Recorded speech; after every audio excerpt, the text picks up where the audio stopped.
Oke, waktu saya ketinggalan. Pak itu bagaimana Pak ya? Anak SMP berarti lebih ringan ya? Kalau menurut saya, masa sesuai dengan berat sih Pak? Aturan olahraga harusnya berat karena fisik. Oh gitu. Karena fisik, kecuali mereka non fisik Pak. Jadi nggak apa-apa. Iya harus tetap positif dengan fisik. Fisik ya? Iya fisik bukan berat banyak.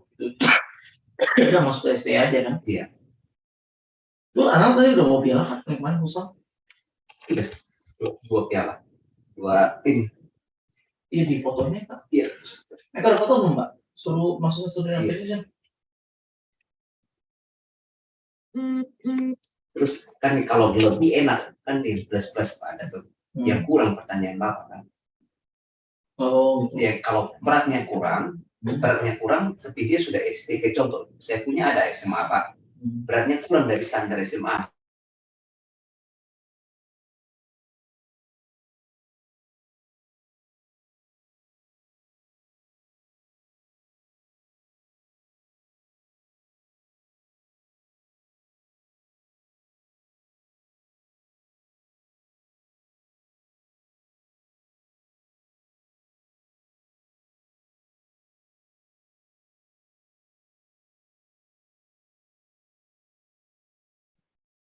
Baik, selamat pagi Ibu Bapak, para tamu undangan dan rekan-rekan mahasiswa yang kami hormati. Mohon izin untuk membuka dan memulai acara kita pagi ini. Pertama-tama salam sejahtera dan selamat datang di kampus kami. Good morning to all of you. Good morning Jessica, selamat pagi and welcome to our campus. Oke, salam kenal untuk Ibu Bapak, para tamu undangan dan rekan-rekan mahasiswa yang barangkali baru pertama kali berjumpa. My name is Monica Madianingrum. I'm a lecturer at the Faculty of Psychology, Sanata Dharma University, and today I have the honor of moderating this international guest lecture presentation. Before we begin, I would like to make a brief introduction of our event today, why we are doing this event and what we would like to see growing out of this event in the future.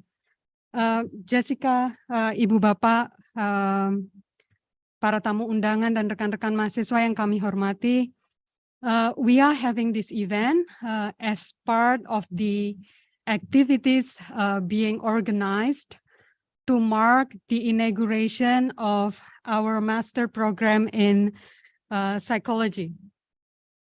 As we know, in our culture, in many parts of Indonesian culture, to mark the birth of a baby, people will usually invite relatives, friends, neighbors to join them in sharing the joy, the gratitude, and the prayer for the newborn. And people usually have it over a feast, or we call it kenduri. And the gathering, the conversation, which are happening in such an occasion, is usually experienced as a meaningful source of happiness and support for the parent and the family. And that is exactly how we would like to see our event today. We are so grateful and pleased that we can welcome you all at our campus to share with us our joy, our gratitude, and our hopes for our newborn master program in psychology. So thank you. We really appreciate that you have joined us today. And we also feel so fortunate that we are having Jessica as part of our guest. Jessica is actually on her sabbatical leave, so it is really an honor that she decided to stop by at our campus during her leave. So once again, thank you, terima kasih, Jessica. And in the spirit of sharing joy and hopes for our newborn master program, we would like to invite you to have conversation with us, with each other, around the notion of critical psychology, which is the core idea that we would like to develop and promote in our postgraduate program. And I think in that spirit that Jessica has prepared her presentation to be an interactive session rather than as an one-way lecture. So we would like to invite you to take part in the conversation. And for those joining us through the online platforms, please feel free to share your comments, thoughts, and questions by using the chat box feature. And you are also welcome to speak directly to all of us here. By having this conversation, we hope that our gathering today can stimulate further thoughts, dialogues, exploration, and connections on our shared idea about what does it mean of doing psychology critically in the Indonesian context. As we believe that there is no single and universal version of critical psychology that applies to all contexts and settings. Rather, when preparing this presentation, we believe that critical psychology is always a situated response to the specific socio-historical, political, and cultural context where it is studied, developed, and practiced. So with that, we would like to see the special occasion that we are having today, not as a way of importing the US version of critical psychology into the Indonesian context. Rather, we would like to see it as an opportunity to have a sort of a comparative look on this notion of critical psychology. And hopefully that will generate further reflection and insights for us, something to be contemplated on in the journey of developing our own versions of doing psychology critically in the Indonesian context. So that's the introduction that I would like to share with you all. Now to begin with, first of all, I would like to invite our Dean, Dr. Cahyo Widianto, to extend his welcoming remarks. Pak Cahyo, kami persilahkan.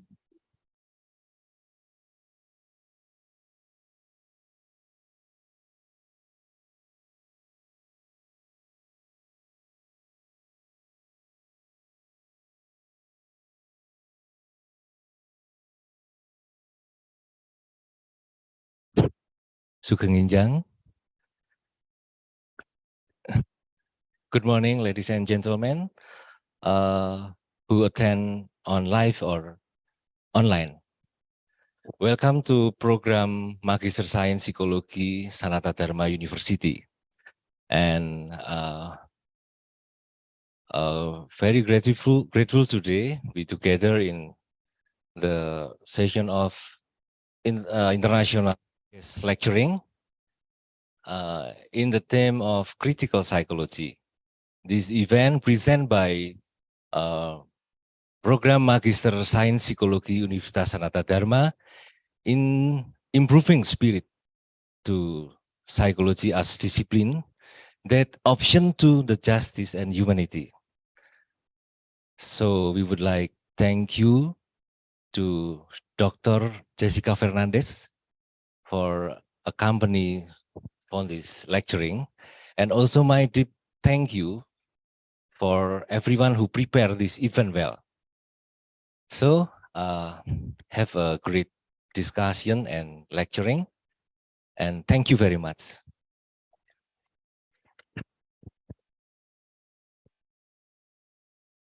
Terima kasih Pak Cahyo. Happy birthday. What a special way to celebrate a birthday. Before I hand it over the session to Jessica, I would like to briefly introduce her and her works. Dr. Jessica Fernandez is a social community psychologist based in Santa Clara University, California, US. And I think it's not a coincidence that Santa Clara University is also a Jesuit university like Sanata Dharma. Her scholarship and practice have been in the areas of critical community psychology, Latin American and Latino studies, participatory action research, especially with young people, and decolonial psychology. 3 years ago, she was awarded for her student-centered and empowering pedagogy. Her works have been featured in top-tier psychology journals, including the American Journal of Community Psychology, Review of General Psychology, and the Journal of Social Issues. Among her current works is the upcoming Handbook of Decolonial Community Psychology, which I have the privilege of collaborating with her in editing the book. So that a brief introduction of Jessica. Now I would like to invite her to present the lecture. Please, Jessica.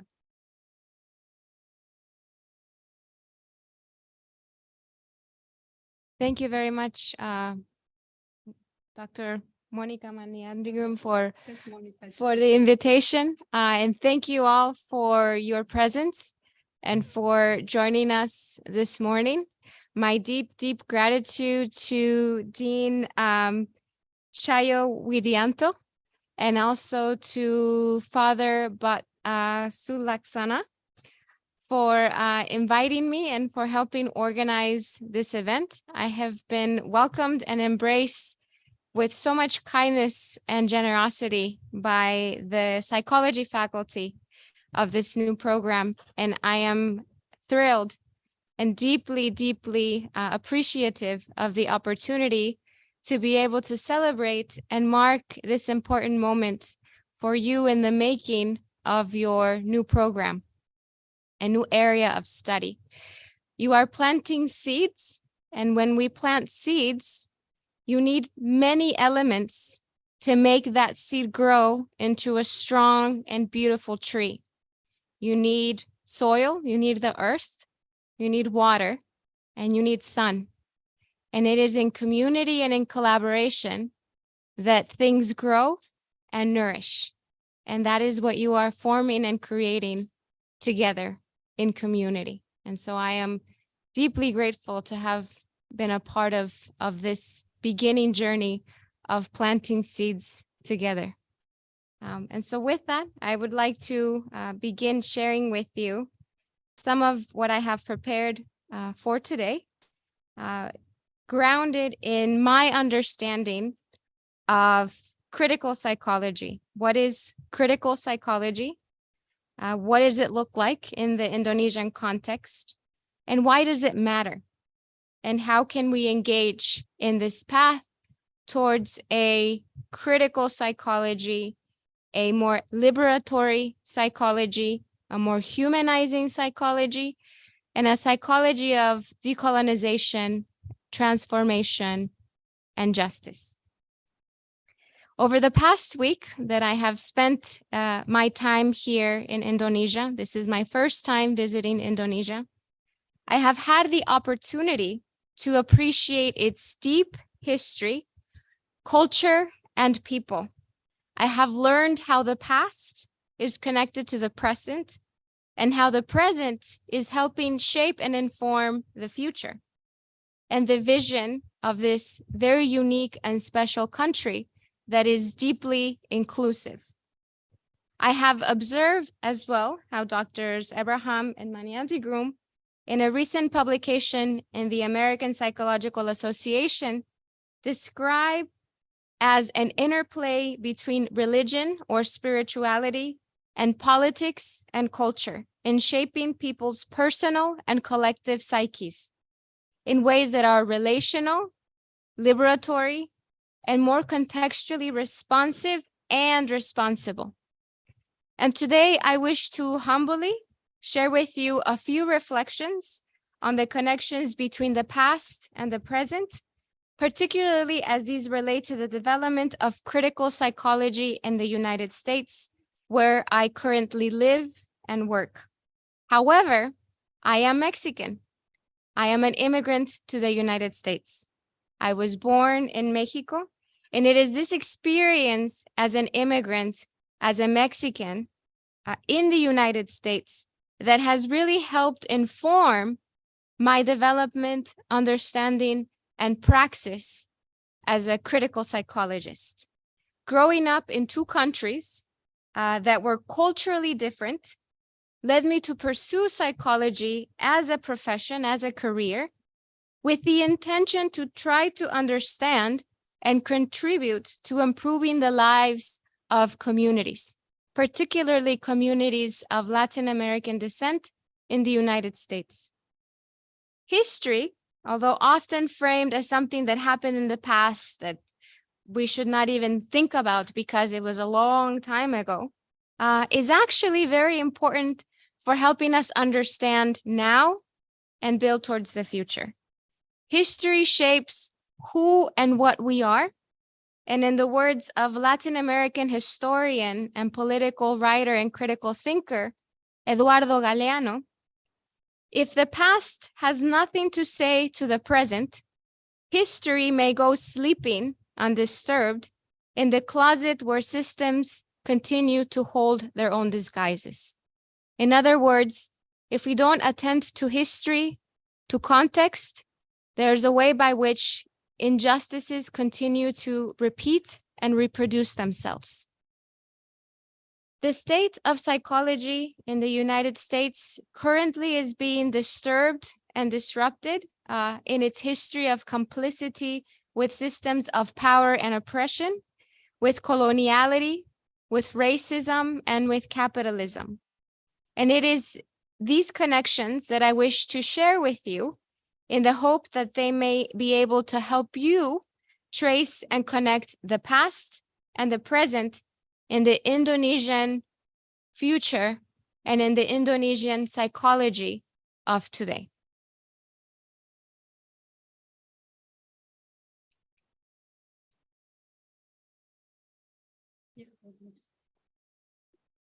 And so usually when I present and anything that I do in my life, I set an intention.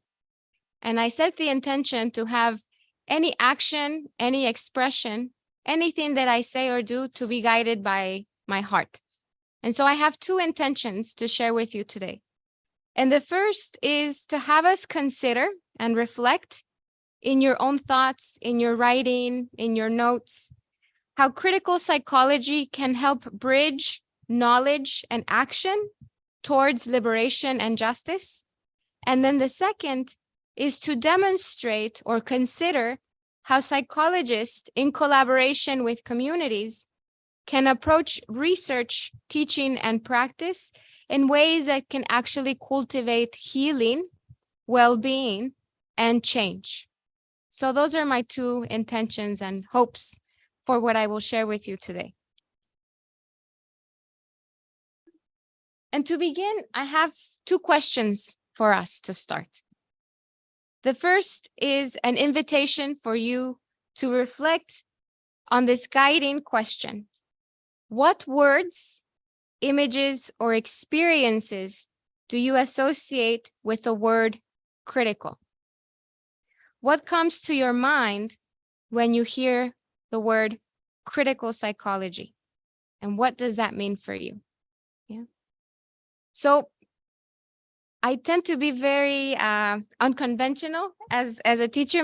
I love teaching. I teach with my heart. And so I always get my students to move and breathe and feel. So I'm going to invite you to close your eyes or just fix your gaze somewhere in a way that feels right for you. Yes, and same for those that are joining us virtually. Maybe close your eyes, maybe fix your gaze, and try to find your breathing. Yeah, your breath and how it's sort of moving through your body, maybe getting a little bit out of our head and into our heart and into our body and into our breath. And as you breathe, and I say the word critical, what comes to your mind as I say the word critical? What do you see when you hear that word?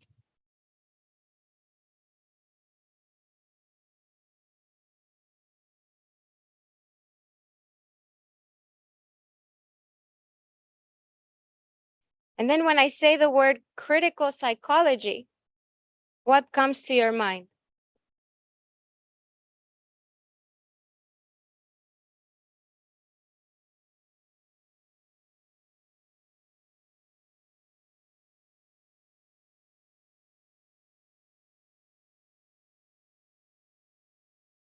And now you can open your eyes and maybe we can start briefly by sharing and connecting.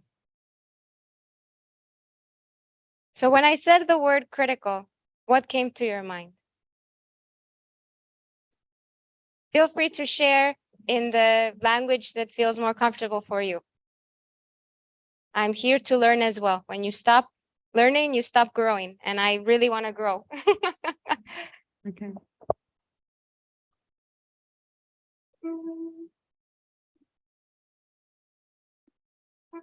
Ya, good morning, selamat pagi, Bapak Ibu sekalian.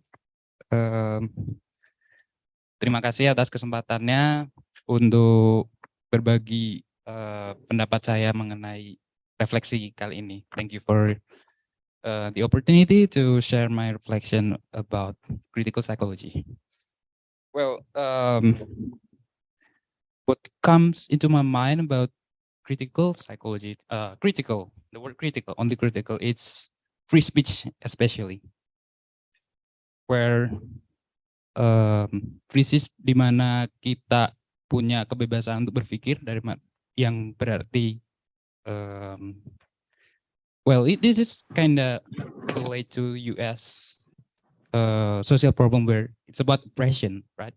It's about where our thoughts are oppressed by the authority, you could say, where we are kind of discriminated in a way.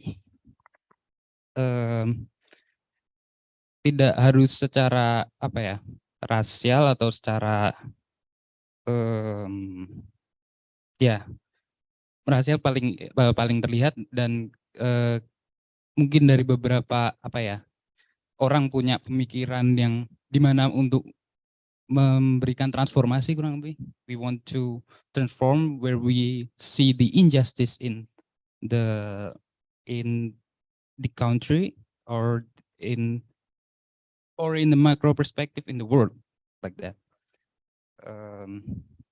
Where basically critical psychology, we use the psychology, we use the knowledge of psychology to share that. So where our, what can I say, cognitive or soul or anything affection are not really freely spoken to the world, where we can freely spoken to the world, because it transforms the world or it transforms our country in the context of Indonesia or US or Dr. Jessica S. Latino, where you live in Mexico in the past. Well, when the question comes, what does it mean to you? It means everything, you know. It's not just critical thinking, but it's morally critical, because we want to live in the world where we where our actions are moral. Well, maybe that's all I can say. Mungkin itu aja yang bisa saya bagikan di refleksi kali ini. Terima kasih atas kesempatannya. Thank you. Thank you very much. Yeah, Thank you. before Bu Monica maybe translate or explain what Bagas mean, I want introduce to all of you that Bagas is the student for the master program in psychology and will be started in July. So we can give the big applause for Bagas. Thank you very much. Thank you very much for sharing. Thank you. Thank you. I will try to translate just briefly. Bagas, selamat datang kembali. Delighted to have you back. So I think you got the first part of what he said, and the other thing that I would like to underline from what Bagas said, that this term of critical psychology, for him, it relates with the notion, with this idea of oppression, and oppression can be in any form, and that not only race-based oppression. So that's the thing that I would like to highlight from what you shared, Bagas. Thank you. Thank you very much for sharing with us and being so brave to share what critical means for you, and then what critical psychology means as you pursue this new path in your graduate program. I invite all of you to continue to reflect on this question and what it means in the context of what I will humbly share with you, knowing that I don't have all of the answers. All I have is my experience and my journey to help inform the path that you each will walk on your own journey of developing a critical psychology that is authentic to you, to your community, and to your collaborations, and to your research. Right? So how we engage in inquiry, the questions that we ask, the methods that we use, and the actions that follow are all interconnected, right? Question, method, results, and then the outcome. They're all interconnected. And so to assume that how we approach ideas, that the questions that we ask, that the theories that we use, that the methods that we use are devoid of a social and cultural context and a historical past or an ecological structure, to ignore all of that is not to be critical, is not to be conscious, right? So fundamentally, critical psychology is about taking all of that information into account, right?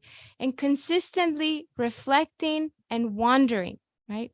Critical psychology is about being curious, and being curious to ask questions in a courageous way, with humility and with compassion for the communities that we work with, that we learn from, and that we invite to share their knowledge with us, right?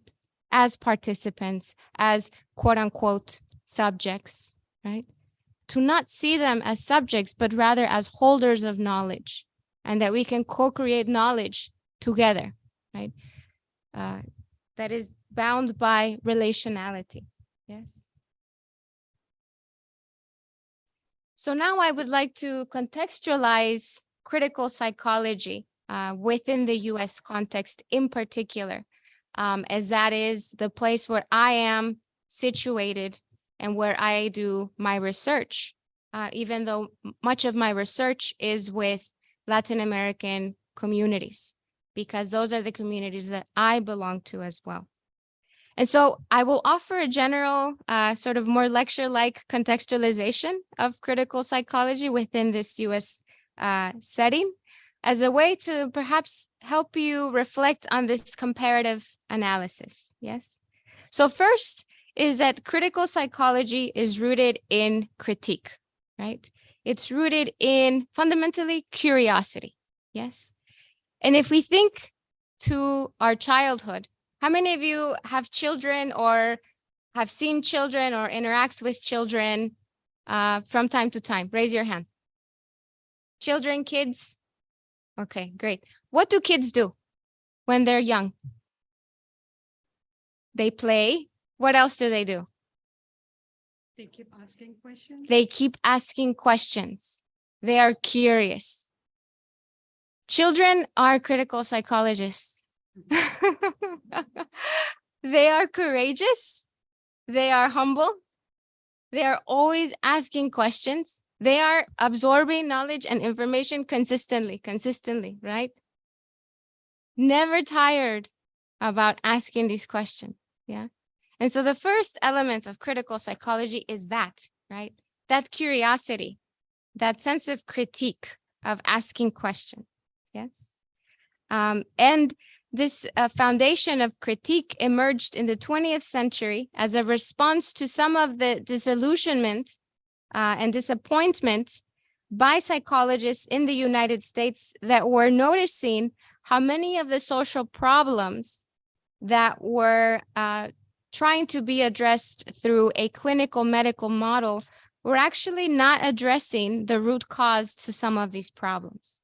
And so this led to many psychologists resisting this pathological and medicalized model of applying psychology.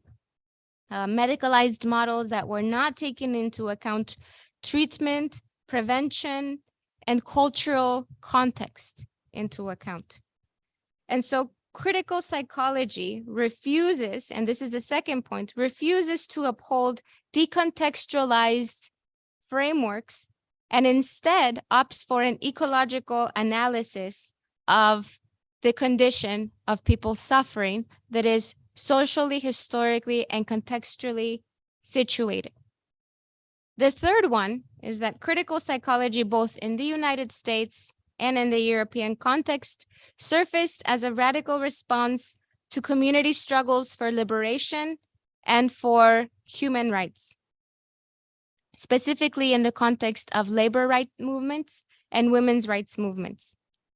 The fourth one is that critical psychology is oriented towards a critique and analysis of power and how power is really at the root of many of these injustices and inequities. And it must be noted, however, that critical psychology is rooted in movements for liberation and for transformation, and that many of these movements, although led by scholars and practitioners, are really truly led by communities and by people outside of the university, outside of the academy. And this was certainly the case of critical psychology in the Latin American context, which is where a lot of the critical psychology in the United States developed its foundations in. And that certainly speaks to my own journey into critical psychology, where as a graduate student, I was working with Latin American communities, and the psychological theories and perspectives that I was learning as a graduate student that were focused and based on European white American communities and participants were not relevant or applicable to the Latin American immigrant communities that I was working with. And I was finding this tension. How many of you have ever tried a shoe and the shoe doesn't fit? It's either too small or too big or too uncomfortable. Are you going to keep wearing that shoe? Probably not, right? Unless you have no other option, maybe. And so I didn't want to continue to try to fit this shoe of United States Western psychology to try to understand the experiences of Latin American communities. So I turned to Latin American cultural studies and Latin American liberation psychology, critical social political psychology in Latin America. The work of Ignacio Martín Baró, Maritza Montero, David Pablo Cuellar, and many others, right? To help inform my understanding of the possibilities of a critical psychology in the United States and bringing these different disciplines together to help me better understand and better serve and support the communities that I was engaged in research. Yeah. And if at any point you have questions or thoughts, please raise your hand. This is a conversation. I have information to share, and I also assure you that you have a lot more information to share with me as well. So this is a dialogue. Yeah. Yes.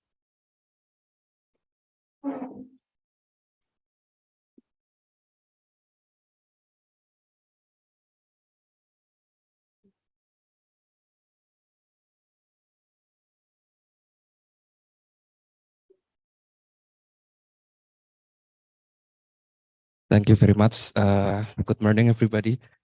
My name is Banu Batrika. I'm same with Bagas, student of Master Degree as well. So I would like to ask to Dr. Jessica, how do you think about Indonesian community that we are is post? I think we are Indonesian is a post-colonial community. We have been ruled by the Western for 1,000 years, and then I think it's the same with the Latin people in South America. So as Indonesian people, I sometimes feel traumatized to communicate with Western people because in my unconscious mind, it's like I don't know the term, but I think it's like a community traumatized about being ruled by Western, and then being yeah, post-colonial trauma, I think. So I curious about how I'm a Latin immigrant in US can survive, and then how can they make a deal with Western people domination and power. So yeah, I just curious about it because I think Indonesian people and Latin people have a similar history.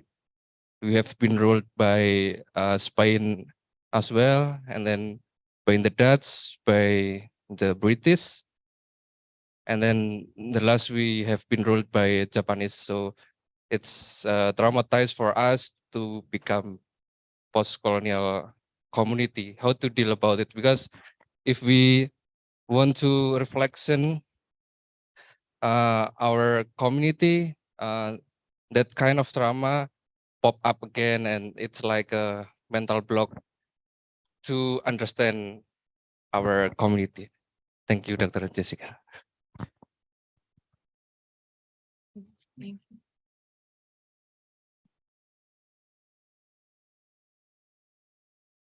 You can address directly, Jessica, please, or if you need uh, translation, then I'm happy to help. But yeah.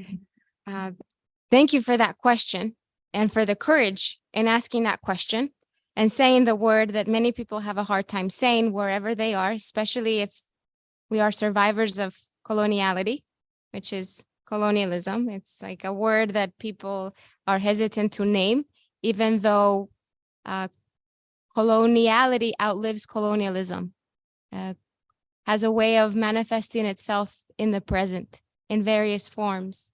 As you said, with that memory of trauma and the silence that remains when we don't unearth those histories of wounding and of violence.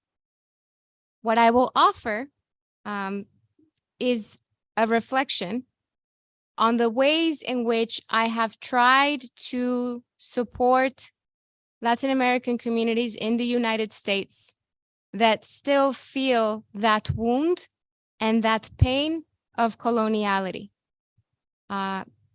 Some people consider Latin America post-colonial. I believe that it's still a colonial context because coloniality demands a consistent critique and reflection and refusal to remain silent. And I choose the decolonial standpoint to undo the violence and the trauma of coloniality, we need to rethink our social condition. We need to rethink the terms under which communities and groups are situated and why. We need to uncover the practices that communities have practiced for many, many years, even before coloniality took place. We need to uncover and recover that so that they know that they have tools, that they have power, and that they have the strengths and the capacities to affirm and empower and heal themselves in a way that is true and authentic to their own cultural traditions and practices. And in some cases, create a syncretic combination of the Western or the modern practices with the traditional indigenous cultural practices, and to bring them together as a hybrid to help them understand that social condition and to help them create a more empowering, a more healthy and wholesome experience. And I believe that critical psychology can help address that, can help understand that there are multiple forms of knowing, that there are multiple forms of asking questions, of doing research, of engaging in methodologies, and even of sharing information. Not everything needs to be in a publication form. Yes, a publication is important, but we can share knowledge in so many other ways. Some of the communities that I work with don't speak Spanish. They speak their native indigenous language. I don't speak it. Even though my grandmother has indigenous roots, it stopped with my grandmother. We lost that. But there's a way to recover it, right? And so it's a process. It's a process of undoing, right? When we are cooking, sometimes we have to use onion. I don't use onion because I have a very bad allergy, but when you are cooking, you use an onion, right? And when you are peeling the onion, some of us cry, right? Some of us cry because it's so strong, but you know you need that onion to make a very good, the traditional meal, right? And so it takes sometimes that effort and a little bit of that struggle to reach to that point. Yeah. So I offer that reflection. It's not an answer, it's just a reflection, right? And together, you all create your own answers. But it also speaks to this important quote by Ian Parker. Where did it go? By Ian Parker, who is a critical psychologist. And he wrote that critical psychology must draw connections between different analyses of how psychological knowledge is constructed and how that knowledge functions politically. The exploration of how everyday ordinary psychology structures academic and professional work in psychology, and how everyday activities must provide the basis of resistance to contemporary practices. In other words, what does it mean? This basically means that psychology is a psychology of everyday being. We are constantly engaging in psychology because it requires taking into account our everyday experiences, right? And so how can we create opportunities for us to co-learn and co-create in a way that takes into account the complete holistic human experience? And this also speaks to a quote by decolonial scholar Nelson Maldonado Torres, who said, and I quote, "New ideas must be approached in integrated ways. We must combine knowledge, practice, and creative expression, where colonization and dehumanization demand a holistic movement that involves reaching out to others, communicating, and organizing a new kind of knowledge and critique that are a part of an entirely different paradigm of being, acting, and knowing in the world. So if as psychologists, we agree with these principles of justice, of liberation, of doing no harm, which are fundamental to social, community, and individual well-being, then we really must align our practice to advance those goals. We must align our questions, our theories, and our methods towards that liberatory standpoint. And we must pursue a critical psychology that challenges power, right? Power not as necessarily as an idea, but power as a system that grew out of colonial relationships, of positioning and creating these hierarchies of power and privilege, right? In various forms, whether that's about race or gender or class. Yeah. And some of you have asked, yes, you have a question, please.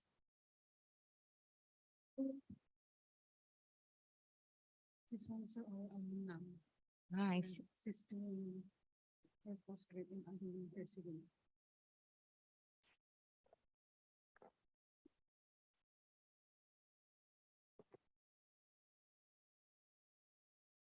Good morning. All right. Good morning, Dr. Fernandez and Dr. Madianingrum, and my beloved lecturer here in this room. I'm Martha, and I'm the alumni of psychology in Sanata Dharma University, and I'm really curious about the issue or contextualization about the power and oppression in community psychology, critical community psychology. What I address or what I want to discuss is there are two topics. The first one is about the colonialization. It's because the internalization of the colonization is very deep, and sometimes it's layered. Yeah, so we cannot change the colonialization into the decolonialization only with one way. Yeah, because it's really systemic. It's not only experienced in the individual level, but also in the groups, in the family, and in the macro level, like government and the political system, like that. And how we as a psychology practitioner in critical community psychology addressed it, and how we can be so really critical to see it. Yeah, because as a psychology practitioner, we also need to critical about the psychology itself. Yeah. And also the second one, the topic that I am so curious in critical psychology is about the power relation. So according to the Michael Foucault conceptualization about the power relation, that the power relation is not only experienced in between the group, like the subordinate and ordinate group, or between the government and the minority group, between majority or minority, but also it can be experienced within the individuals, like even in the therapy room, between psychotherapy and the client, or within the spouse, like between the girlfriend, boyfriend, or wife or husband, like that. And also it experience within the layer. So each individual has different layers of power and oppressions, like that. Maybe for example, even it's in the minority group, for example, in the immigrant group within themselves, the layer of oppression is also different. And I'm so really curious how critical psychology can address it, and or maybe you have like example or experiences from your work in the immigrant issue about this, about the power relation, oppression, and the colonialization. Yeah, that's what I want to discuss. Thank you. Thank you very much for your question. I appreciate that question because it gets now at the practice of it, right? We can talk about these ideas in a theoretical way, we can contextualize it and situate it, but now the challenge, and I would say the beauty and the fun comes with now, how do you apply it? Well, how do you actually do this thing of critical psychology, or how do you actually engage in a decolonial standpoint? In a way that's not theoretical or just talk, right? We need to walk the talk. So what I'm going to do is I'm going to move forward a bit to provide some examples of how we can begin to do this. Examples that are guided from my own experience and from my own work in a way that perhaps might help you think about how you can do it in your work, in your context, in your life. Because power is relational. Power exists in relationships, it exists in systems, and it exists in institutions. We have been socialized into different cultural societies and practices to reproduce these forms of power in ways that are very unconscious to us as children, as people with different identities, as a woman, as an immigrant, so on and so forth, right? And so we need to take all of that into account. And that really requires, in my experience, developing an ethical, reflexive practice of questioning, why is this happening? Why does this continue to happen? What can I learn from this? What is the root of this experience or situation or condition of power, right? And when you can begin to ask those questions from a place of not criticality necessarily, more so from a place of curiosity because you want to learn.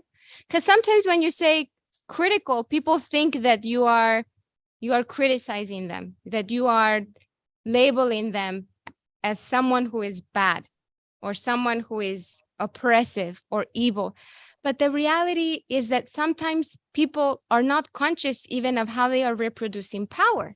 Because if you're in a clinical setting and you're seeing a therapist, the therapist has every intention to try to help you, to try to make you feel better and healthy.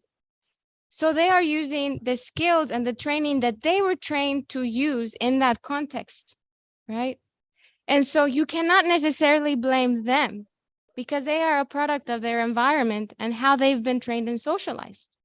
Instead, what you can begin to do is you can begin to try to understand, can we develop a different relationship in this therapeutic practice environment where I feel deeply recognized as a human being at the same time as I deeply recognize you as a human being? And instead, can we have an authentic and honest conversation about something that is difficult for me, right?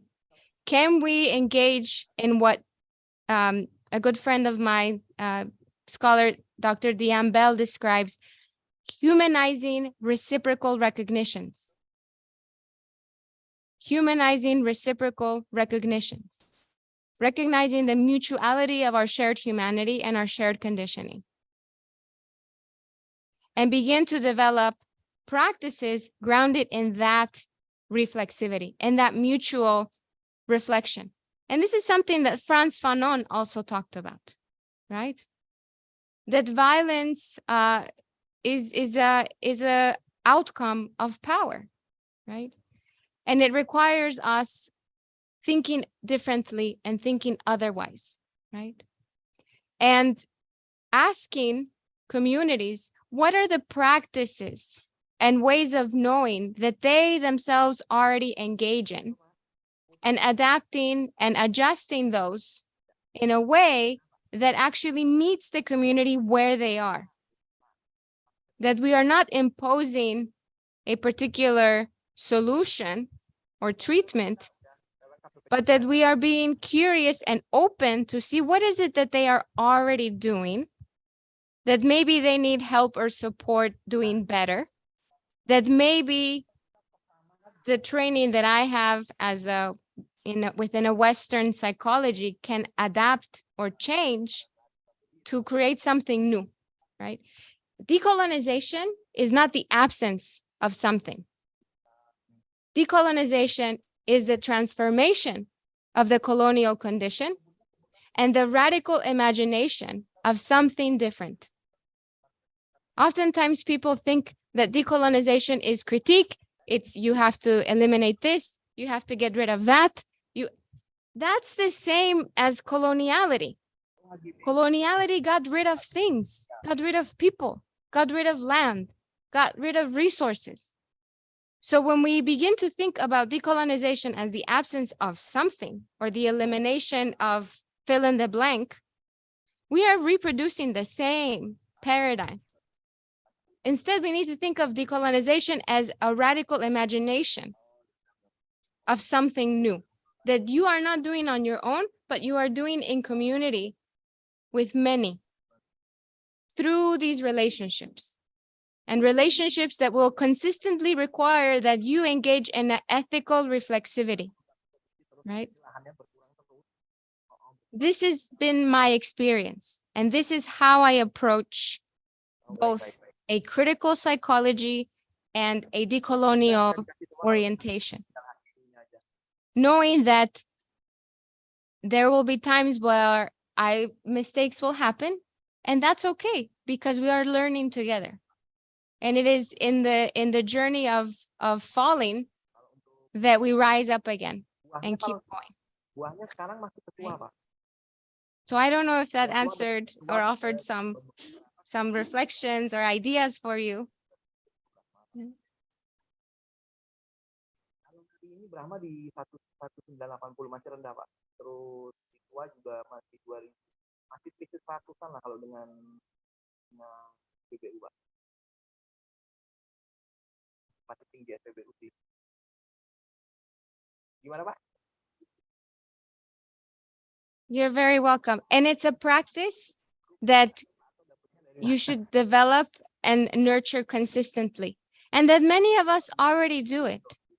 Many of us are already engaged in this process of thinking and pondering and being curious, activating that childhood inside of us for the questions that we ask, how we ask them, right? And holding back any assumption that we might be wanting to make that is at the end not necessarily going to serve us in the interest of transformation and liberation. Right? Other thoughts or questions related to what I have here in terms of, critical psychology as pedagogy, right? As you develop and form the curriculum for the critical psychology graduate program, you can incorporate a critical, ethical, reflective practice into your assignments, into your conversations, into the activities within the context of your learning, right? And that requires something even as simple as what I did at the beginning of our conversation today, which was to close your eyes, find your breath, and think about what you're thinking, right? Even something as small as that can go a long way to help you develop that capacity for an ethical reflexivity, right? Because sometimes we might find ourselves in a situation where we don't feel comfortable, and we oftentimes don't feel comfortable because there's some dynamic of power coming through, right? So we need to be able to understand what is surfacing for me and why, and how can I address it so that I don't cause harm to that person or to that group, right? And we catch ourselves in that journey. Yeah.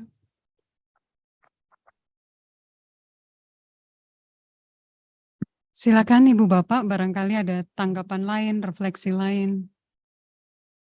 Or you may continue. Probably later on, there will be more thoughts and reflections being shared. Jessica. Thank you. So critical psychology as pedagogy is one strategy. The next one, and this is an example of critical psychology as an ethical reflexive practice. I will talk more about this in the workshop later today. So I will hold time for that in the workshop that will be more interactive and more dynamic. But critical psychology as pedagogy, integrating it into the curriculum, integrating it into your courses. I integrate a lot of critical ethical reflexivity in my courses with my students, especially as they are doing participatory action research in the university. The University of Santa Clara expresses cura personalis. Very good. But sometimes it doesn't do cura personalis that good. Sometimes they need help. And me and my students, we work together to help them see that they really need to practice cura personalis.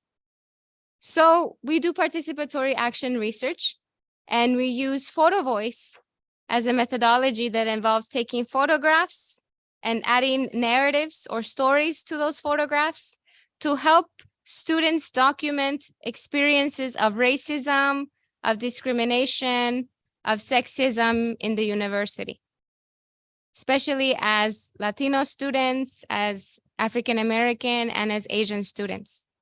They experience a lot of discrimination, so they do photo voice to capture those moments of discrimination and share their stories.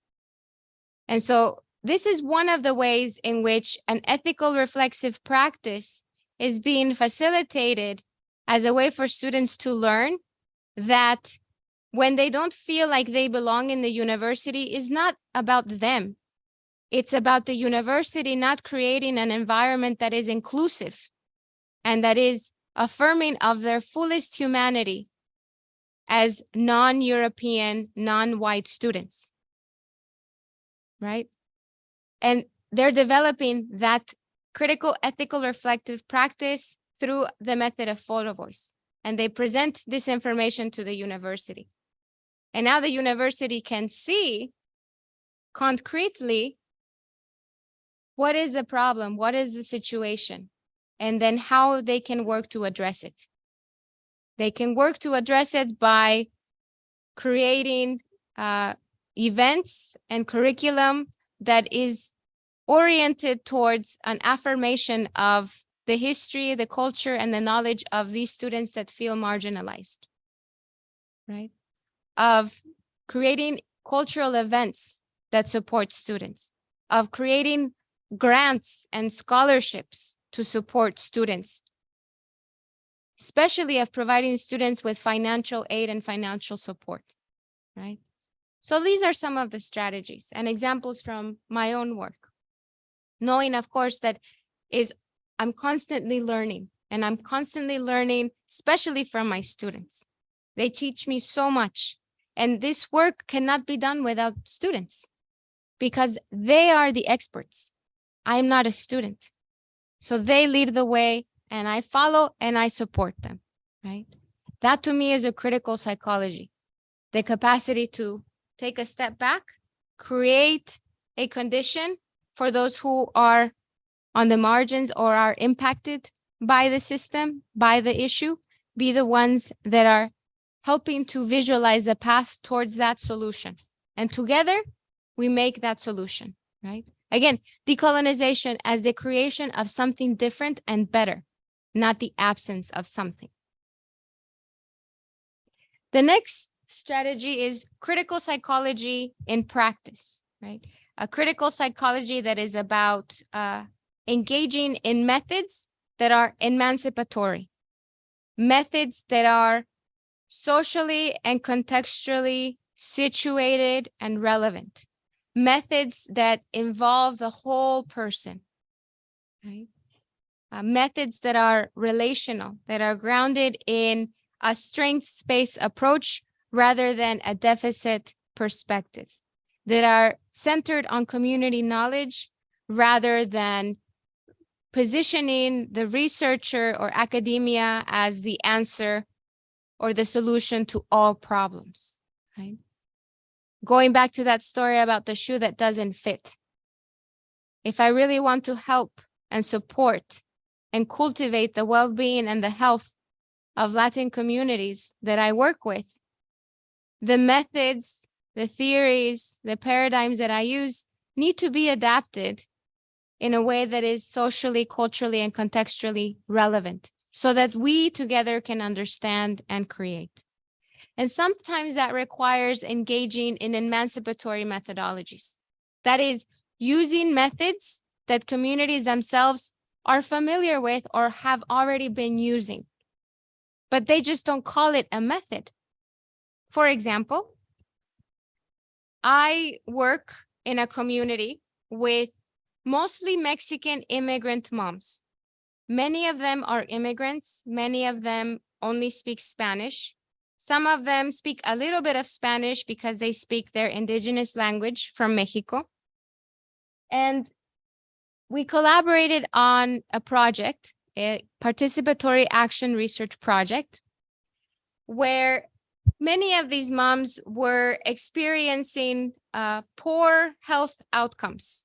They were having a hard time breathing. They were experiencing depression, anxiety, many problems, both physical, psychological, and emotional. And they were also experiencing problems in the school where their children were not receiving the adequate support and the necessary resources to help them in their learning. So these moms were very, very stressed. They were worried about their children. They were worried about themselves. This project also started when President Trump, well, he's not president anymore, but when Trump was president. And so there was a lot of fear that they were going to be deported and separated from their families. So it was a very traumatizing moment for the community. And so Santa Clara University has this mission of serving communities on the margins and advancing a social justice mission.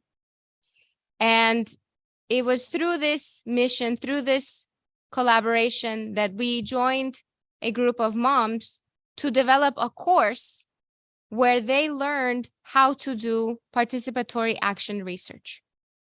So I taught the course that I was teaching my university students. I taught the same course to a group of 15 moms in the community in Spanish. And then I brought my students and the moms together.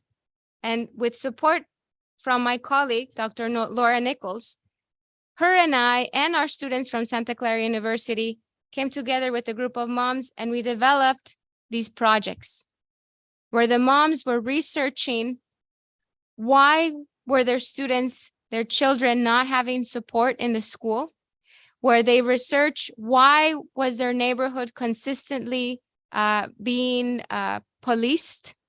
Why was there always police constantly in the neighborhood? What were these experiences of insecurity? Why were many of them not having access to housing and to food?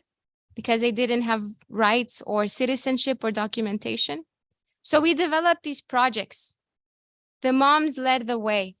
They were the ones that were doing the surveys to others in their community, to their neighbors. They were the ones that were doing the field notes and the field work, the ethnographic work. They were the ones that were interviewing each other and talking to each other because they know each other. They live with each other in community. I'm an outsider.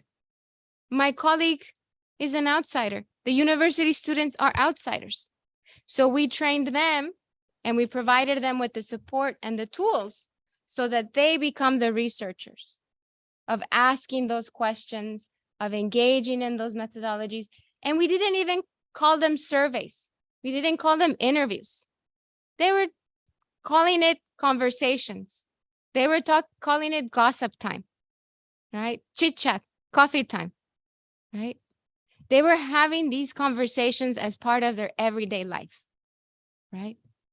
And so these are methods that communities themselves already do. The moms were already meeting every morning over coffee to talk about what was happening in their lives. You could call it a focus group, right?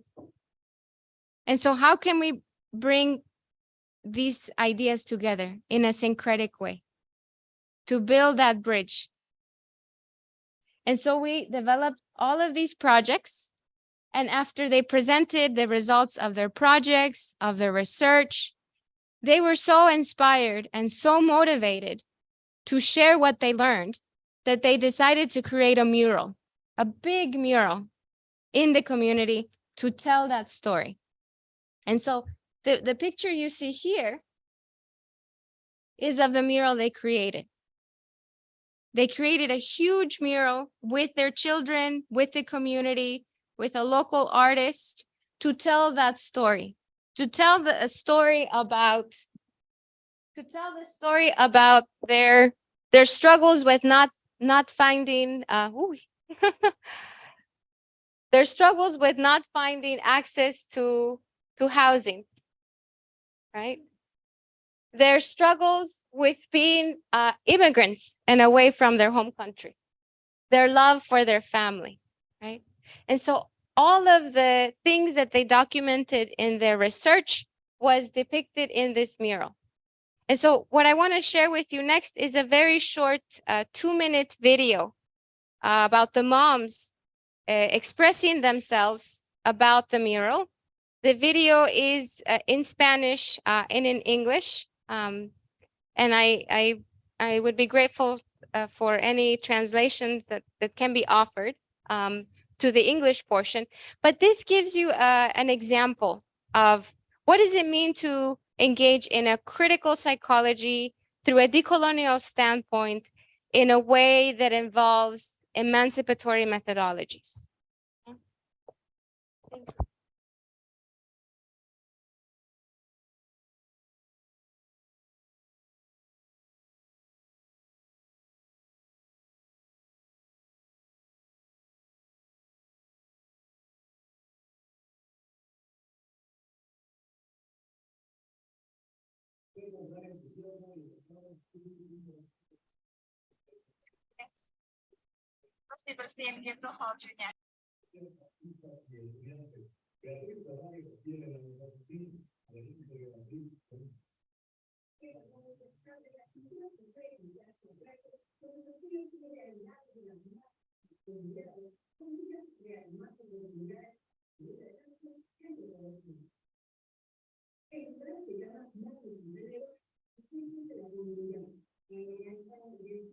That's one of the moms who's being interviewed about the process and her experience in making the mural.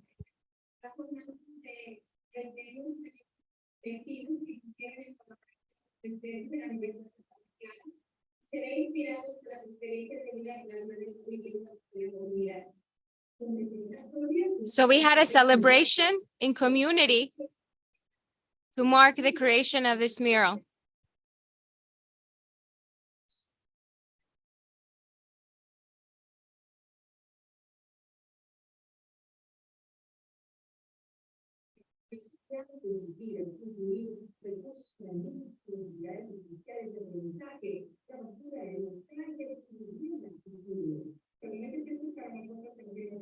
That's another mom talking about her experience in the research project and why it was important for her to represent the mural.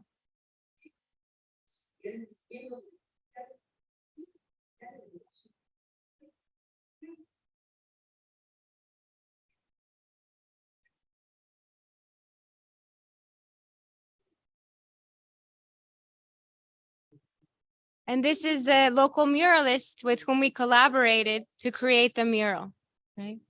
So it's about bringing the community together to create something new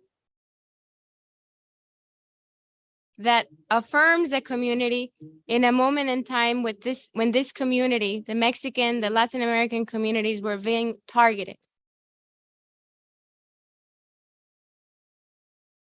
And so that's one example of how we can engage in this process of critical psychology through the use of emancipatory methodologies. Thank you. I'm wondering if there are questions, or perhaps you can offer a translation, Monica, please. Thank you, Jessica. Ibu Bapak, dipersilakan barangkali what have been shared by Jessica somehow spark some reflection or insights or comments. Please feel free to share with us. If you like to share it in Bahasa Indonesia, you are most welcome.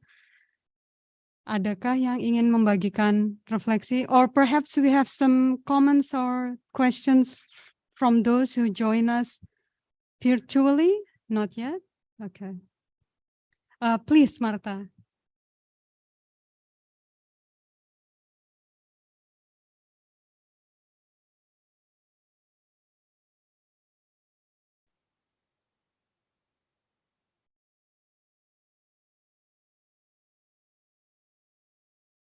The ethical reflective practice in the emancipatory methodologies is very great practice, because, and also when I remember some of the phenomenon in Indonesia, such as when I follow a class like a seminar, and the presenter talks about the polygamy phenomenon in Indonesia, and there was a man at that time that asked, like, do the woman in the polygamy phenomenon feels like enjoy that?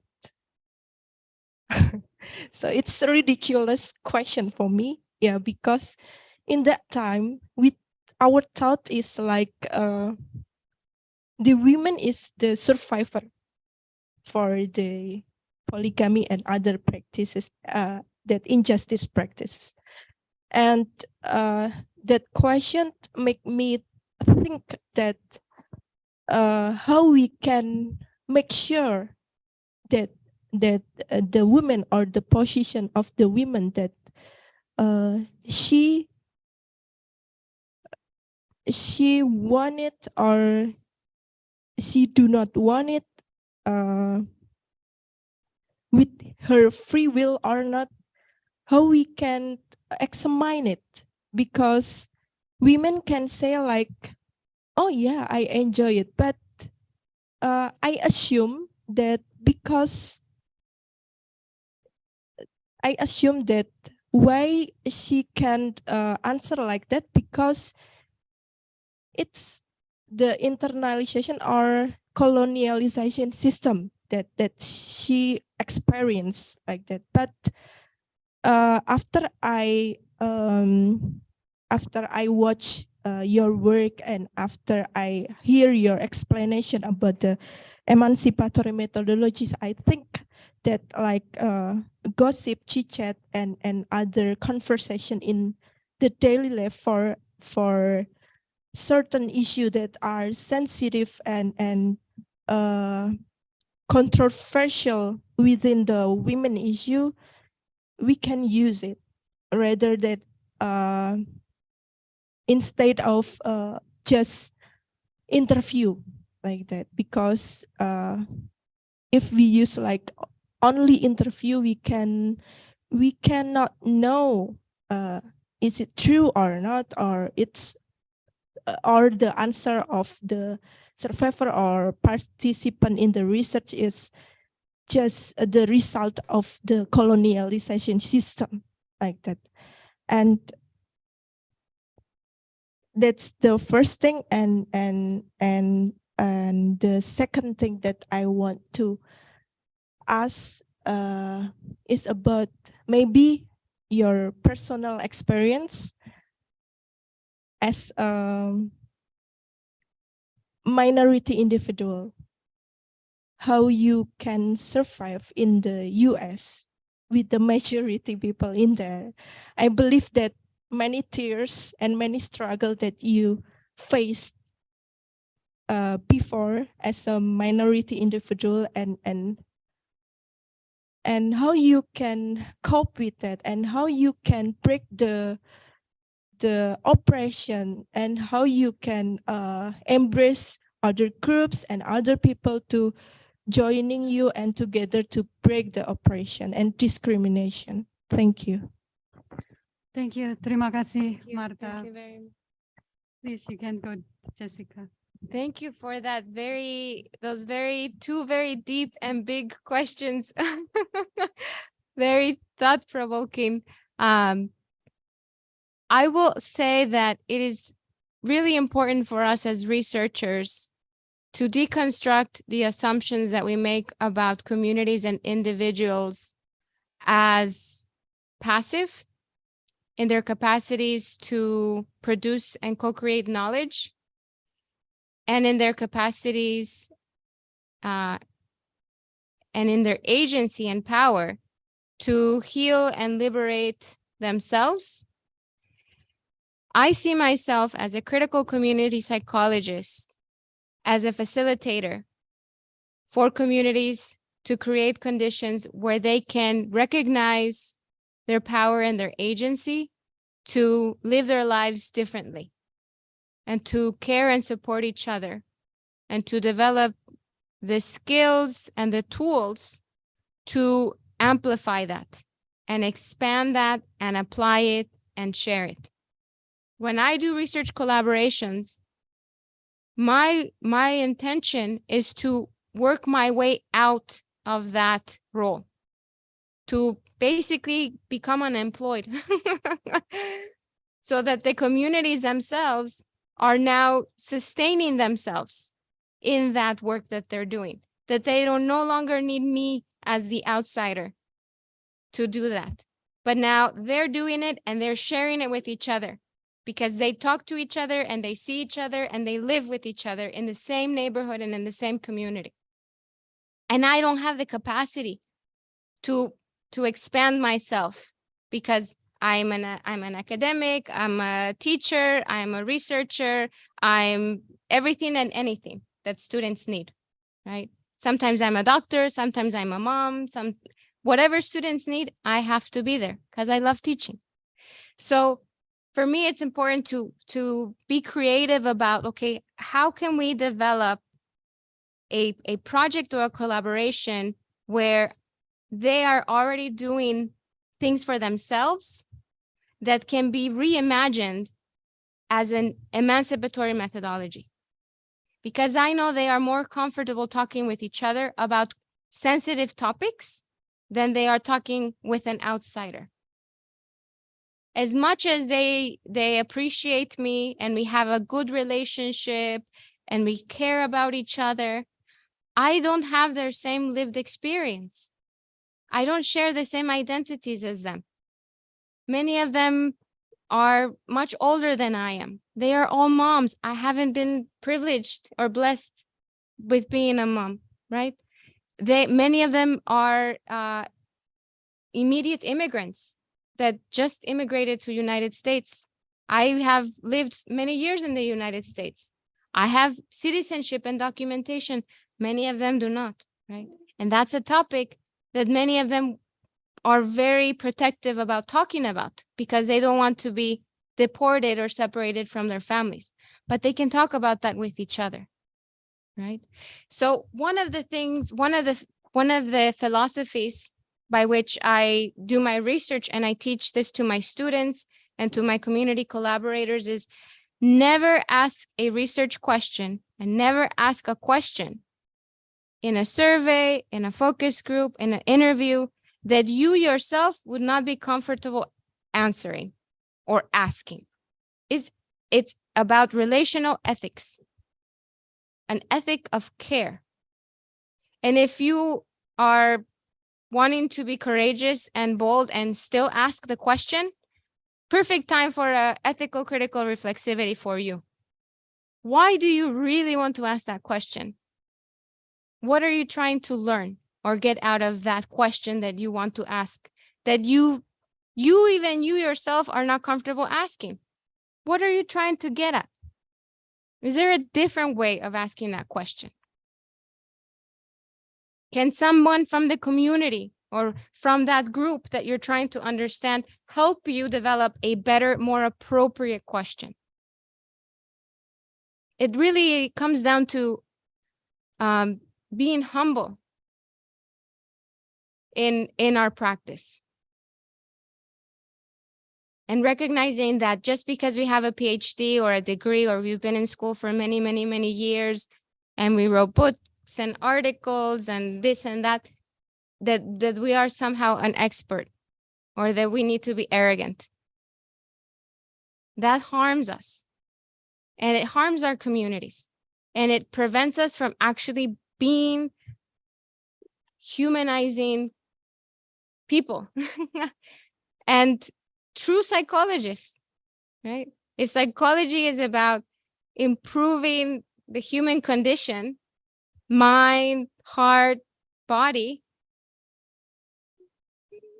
then we should try to embody that, right? Through these fundamental human principles of humility, right? Now, to your second question about how am I able to do this work in the United States as a minority, it's a constant reminder of the sacrifices that my parents made to provide me and my brothers and my family with opportunities by immigrating, reminding myself of where I come from, my roots, my family, my community, and that there have been many other people that came before me that also struggled, that also sacrificed, that also challenged to help me be where I am now. I wouldn't be where I am now had it not been for all the other immigrants, all the other women that helped shape the path. And now I am trying my best to help shape the path for my students, for my community collaborators, and not just trying to pave this path in the United States, but trying to pave this path in other contexts too, in other environments, in other relationships. Because I believe truly in the words of Angela Davis. She was a political survivor who in the 1960s was incarcerated for her activism as a Black woman trying to fight the injustices and the racism in the United States. She was a political prisoner, wrongfully accused, but she survived. She says, freedom is a constant struggle. And that gives me radical hope to continue every day to be motivated. Every day I'm constantly learning. And that also brings me back to that value of humility and why I'm doing what I'm doing and why it matters. Perhaps justice and liberation will not be actualized completely. And that's okay, because new challenges will arise, but it's that persistence and that commitment and that relationality of care and that reciprocal humanizing recognition that gives me inspiration and motivation. The fact that I have colleagues like Monica who are doing similar work to engage in these emancipatory methodologies, to engage in a different way of doing psychology is inspiring. It's very motivating. When I see moms doing the work with each other, or when I see my students applying it, you're planting seeds. So that motivates me. Planting seeds, hoping that some of them are going to grow to be great, delicious fruits. Others might be strong, big trees, and others might just, be very small, and they're gonna make their way somehow. That's okay. So it's about that. That's what motivates me, right? I don't know if that answers your question. Yeah. Thank you. Thank you for that. Thank you, Jessica. It's been really generous reflection that you share with us. Personally, sitting here listening to you, it doesn't feel at all that as if I'm in a public lecture. I don't know with you all, but personally, I feel like I've been attending like an academic retreat or something like that, and it's been great. Yeah, and I noticed few of our undergraduate students are also joining. Thank you for making time to joining us. So it'll be great as well if no pressure at all, but I'm just wondering if maybe any of you would like to share your reflection, what comes to your mind, participating in this conversation. No pressure though. Yes, sure. You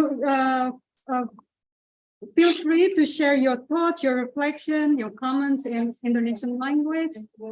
We can help with we try as best as we could to translate your reflection.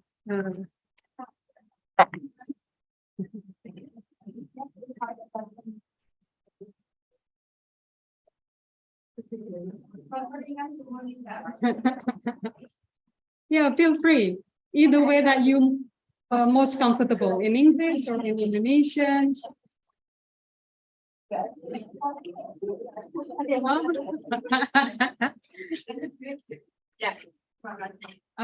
Okay, please, Sanggar. Given to me, my name is Komang Sata Aditya. I'm here as an undergraduate student of psychology major in University of Sanata Dharma. So I have a questions because there's something that I am very curious about. Earlier at the beginning of the lectures, Dr. Fernandez, you assert that there's some European traditional psychological framework that is incompatible in trying to explain the situation that you experience when dealing with Latin community. So I'm curious what sort of framework that is incompatible, and so I would like to ask you for elaboration in that. Thank you. Thank you, Sanggata. That's the question, Jessica. Thank you for that question. So what I was referring to in the beginning with regards to some psychological frameworks not being relevant or applicable to Latin American communities are that some of these psychological frameworks would focus on deficits, right? What are the limitations of Latin American communities? So for example, one very common theory in social psychology, very famous theory, and a very good theory by all means, is Bronfenbrenner's ecological systems theory. How many of you are familiar with that theory? Right? Basic social psychological theory. It's a great theory, right? It's useful. But in trying to apply that theory to understand the experiences of Latin American communities, there was a big piece missing. It didn't take into account the socio-historical context that led to these waves of immigrants from Mexico to the United States. It's as if it begins at the macro, exo, and meso. It's as if all communities exist within these systems. But these systems exist within a much longer, bigger history. So where is that history in that system? Where does it, and how does it make space for the experiences of non-European immigrants within this ecological perspective? And what is the relationship between these systems and the fact that these systems contributed to the economic precarity and the economic injustice in Mexico that then led to that pattern of migration. So where is the history in this ecological system theory? That was my question. And when I went to my advisor and I said, you know, this theory, I'm trying to use it and I really want to use it, but it's very limiting because it doesn't take into account the history.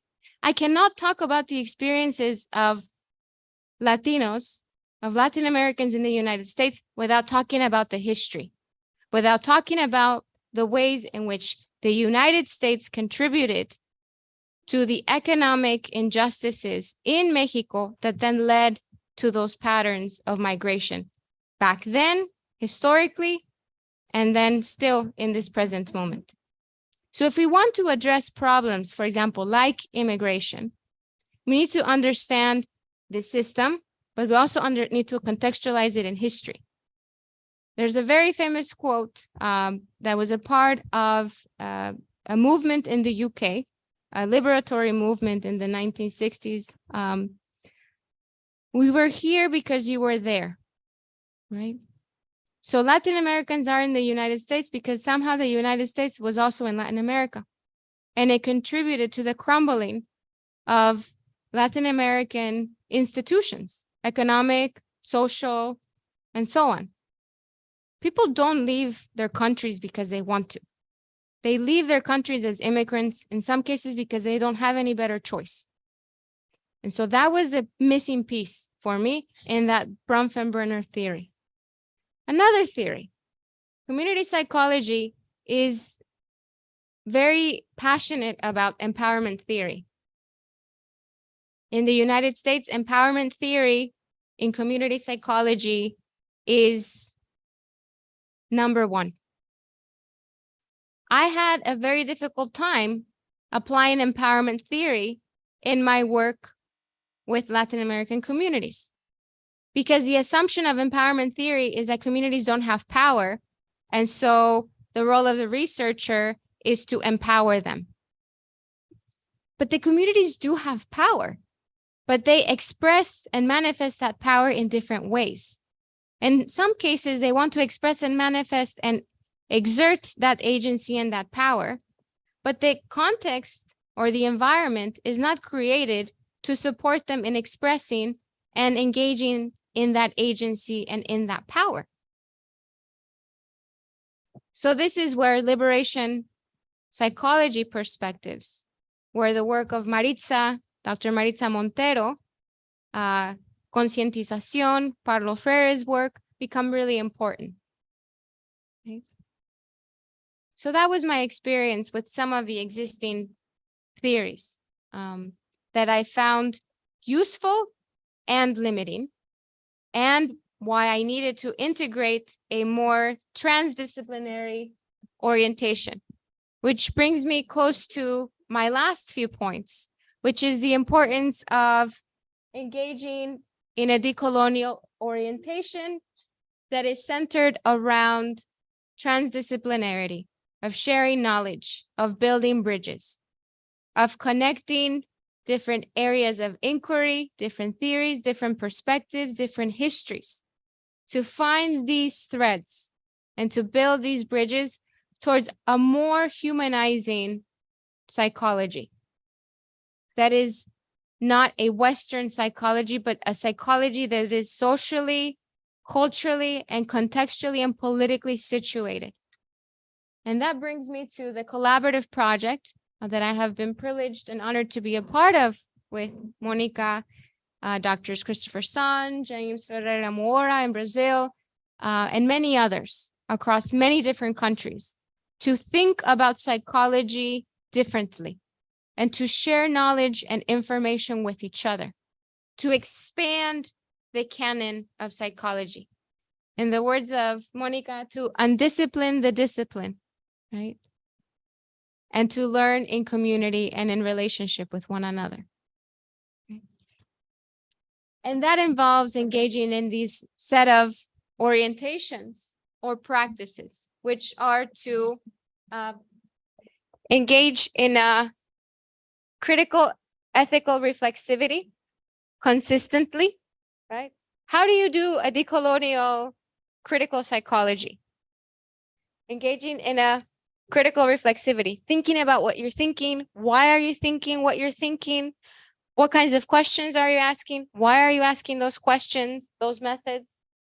Centering local community knowledge, using community knowledge, practices, experiences, and relationships to support the research process. Critical participatory action research, or a version of participatory collaborative research involving community members, involving quote unquote subjects in the research. And transdisciplinarity, bringing knowledge, theories, perspectives, paradigms from other disciplines of study. It helps, right? Because sometimes what we develop in psychology has also been developed in sociology, has been developed in anthropology, right? And information and knowledge begins to circulate. One of the questions that I have been having in my mind and in my heart during my visit here has been this big question about how does knowledge circulate? How does knowledge move? Who gets to decide what knowledge counts as knowledge? And where does it go? Often it's determined by those who are in positions of power or are perceived and positioned as experts. So we need to reframe that and think that we all have knowledge to share. We all have perspectives to offer. And we all have the capacity to share and expand and broaden that knowledge. I have been incredibly inspired, truly inspired, by the work of political survivor and artist Joko Petit. We had the privilege of seeing his art collection. And I was both inspired, but also deeply troubled by the fact that that is a story of a political survivor and an artist that merits being known worldwide. So why do we not know more about him outside of the Indonesian context? We must. We must.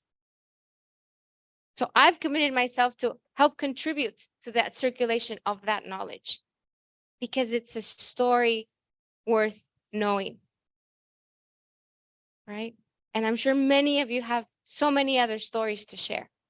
And so this is the work that is still a work in progress. We are consistently learning, right? And building on these decolonial orientations towards a more critical, humanizing, liberatory psychology. And the last slide that I will end with, and then open it up for questions and more dialogue, is that critical psychology can begin with community-centered, culturally relevant, historically and politically, socially situated forms of inquiry, of curiosity, of humility, to acknowledge the socio-historical context of where knowledge is produced, to disrupt systems of power that overlook community agency. And I hope that I have provided you with some very concrete strategies by which you can disrupt power, critical ethical reflexivity, emancipatory methodologies, engaging in transdisciplinarity, co-creating knowledge, and resisting paradigms that undermine community knowledge and ways of being, and that instead foster well-being towards a process and an experience of liberation. And so with that, I will end with one question, which is, what is the past and present development of Indonesian critical psychology or psychology in general? How does it converge or diverse with critical psychology in the US and in other places as well, in Latin America, in Europe, and beyond? So these are the two questions that I humbly offer us to think about, not now, but beyond. And lastly, my deep, deep gratitude to Monica, to the dean, to the president, to the faculty of psychology, to the University of Sanata Dharma, and to all of you present today and virtually who shared this moment and this time with me. Thank you very, very much. I appreciate it. Thank you very much, Jessica. We still have about 10 minutes. If perhaps there is still some really urging questions or reflections that you would like to share with us before we close our guest lecture session today. Personally, for me, Jessica, sitting here listening to you,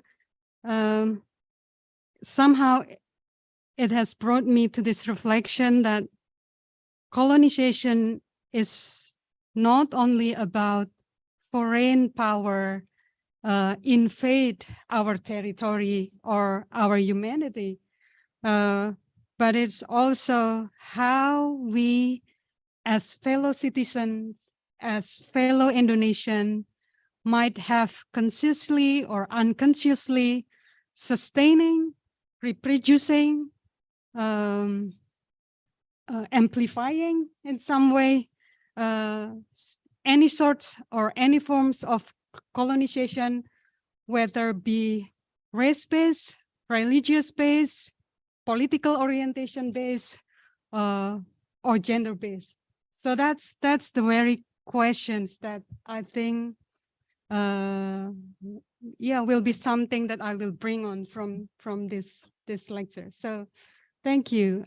Muchas gracias, if I'm saying it correctly. Muchas Yes, gracias. muchas gracias. Thank Yeah. you. Thank you very much. Please, Ibu Bapak, apakah masih ada rekan-rekan mahasiswa? Barangkali masih ada 5 menit. Baik. Kalau tidak ada, Ibu Bapak izinkan untuk menutup acara kita hari ini.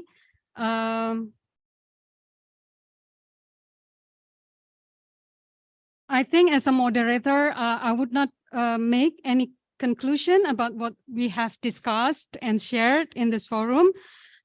Before we officially closing the session, I just like to once again thank you all for all the wonderful questions, comments, and thoughts, reflection that have been shared and enriching our conversation.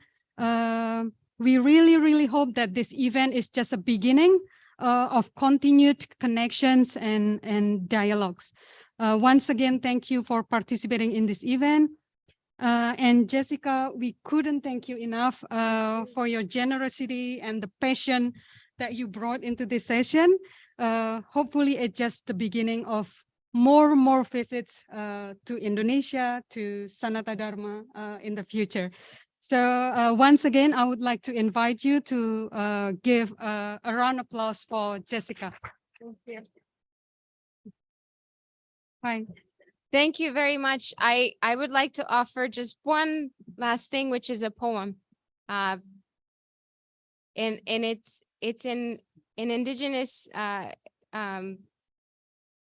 Nahuatl language. And the phrase in Nahuatl is Inlakesh. Inlakesh means you are my other me. And there's a poem that goes with this word, which says, you are my other me. Tú eres mi otro yo. If I do harm to you, I do harm to myself. If I love and respect you, I love and respect myself. And so thank you, Inlakesh, for inviting me and for allowing me to learn. Thank you. Thank you, Jessica. Terima kasih, Ibu Bapak. Sekali lagi, para tamu undangan dan rekan-rekan mahasiswa yang kami hormati. Demikian keseluruhan acara International Guest Lecture Presentation hari ini. Selamat melanjutkan aktivitas, salam sehat, dan sampai jumpa di kesempatan yang lain. Terima kasih.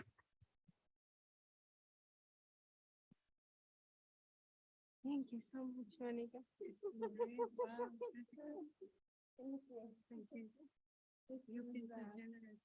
this is I was just more sitting, than I could have imagined. Thank I you. was just sitting here being speechless. Like you come this one after another with question that make us like, wow, yes, so true. It's just like, yeah, Jessica, Thank you. we can feel that you truly are speaking from your heart. Oh, You thank speak- you. You're speaking with your body. You're Oh, thank speaking you. with your soul. And Thank you. people feel that despite the language. Oh, thank you despite the very thing. much. That is my intention, Jessica, that I can reach people through the heart, yeah, because it's the only language that can speak. beautiful. People can feel. Thank you. Jessica, it's Thank like you.